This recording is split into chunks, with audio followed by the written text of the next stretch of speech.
Late f 0 to 1 to r be a function defined as fx equal to root n।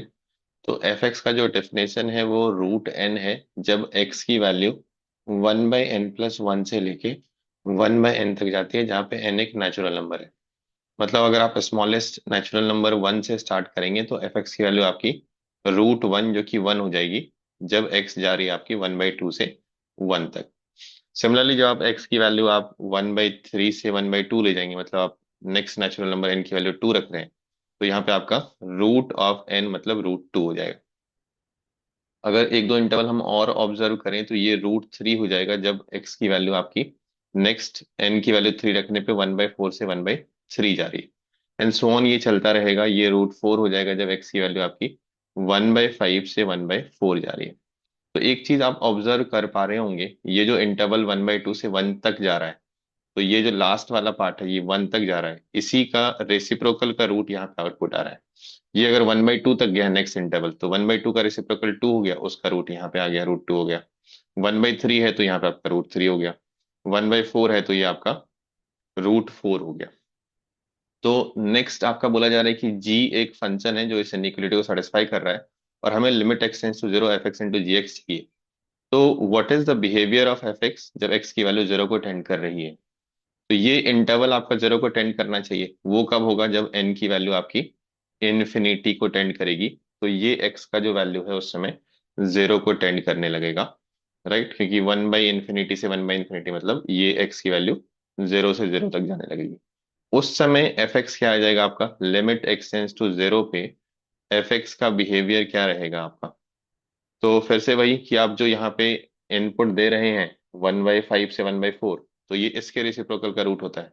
तो जब आप 1/n तक जाएंगे तो इसके रेसिप्रोकल का रूट होगा, तो ये आपका 1/√x हो जाएगा।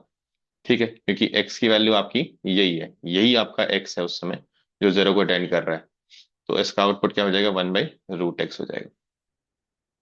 अब आपको क्या बोला जा रहा है कि g(x) is < 2√x and greater than integration क्या है आपका? x² टू x √(1 - t/t इसमें सबसे डिफिकल्ट जो है पार्ट वो यही है कि fx 1/√x को टेंड करेगा। अगर आप ये समझ पा रहे हैं तो आगे का पार्ट कोई दिक्कत वाला नहीं है। मैं इसको फिर से एक बार एक्सप्लेन कर देता हूँ कि x की जो इंटरवल है वो 1/n से लेके 1/n तक जा रही है। तो ये 1/n ही जो है वो x को टेंड करेगा, मतलब x टेंडिंग टू 0 होगा जब n टेंडिंग टू इन्फिनिटी है। तो 1/n ही आपका x बनेगा, और उस समय आपने क्या बोला है कि ये जहां तक जा रहे हैं लास्ट आप उसके रेसिप्रोकल का रूट आप आउटपुट लेते हैं।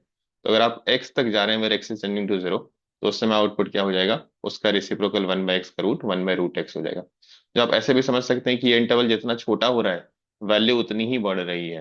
तो जब आप एक छोटे वैल्यू x तक जाएंगे तो आपको इन्फिनिटी मिलेगा, विच इज 1/√x। ये आपको इन्फिनिटी को टेंड कर रहा है 1/√x की वैल्यू।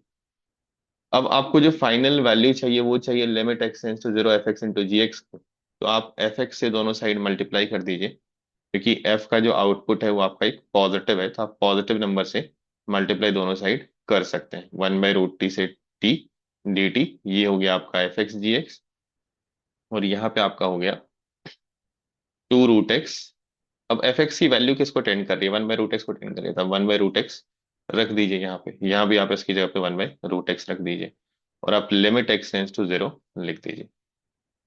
तो यहाँ पे आपको सैंडविच थ्योरम यूज करना है।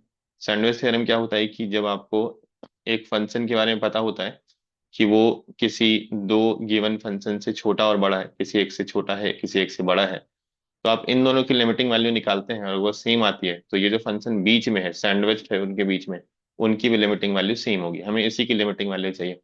तो ये तो क्लियरली आपका 2 आ रहा है, right? This limiting value is 2। इस लिमिटिंग वैल्यू को हम लोग सॉल्व करते हैं। Let's try to solve this. Limit x tends to 0, integration x² से x √(1 - t/t dt divided by √x। तो ये किस फॉर्म का लिमिट है? क्लियरली ये 0/0 फॉर्म का है, क्योंकि जैसे आप x की वैल्यू 0 डालेंगे तो इंटीग्रेशन आपका 0 to 0 चला जाएगा, जो 0 हो गया, ये भी आपका 0 हो गया। तो 0/0 फॉर्म में हम लोग LH रूल यूज करते हैं, और जब आपको डिफरेंशिएट करना है एक डेफिनेट इंटीग्रेशन का, then we use Newton Leibniz rule. तो हम लोग दोनों ही यूज कर रहे हैं, पहले एल एच रूल यूज कर रहे हैं, एल हॉपिटल रूल यूज कर रहे हैं, एंड एल हॉपिटल रूल को यूज करते हुए न्यूमरेटर पार्ट के लिए न्यूटन लेमनीज यूज कर रहे हैं। तो यहाँ पे आप क्या लिखेंगे, limit x tends to zero. कैसे करते हैं न्यूटन लेमनीज, ये जो अपर लिमिट है आपका वो यहाँ पे रखते हैं। अपर लिमिट आपका एक्स है, राइट।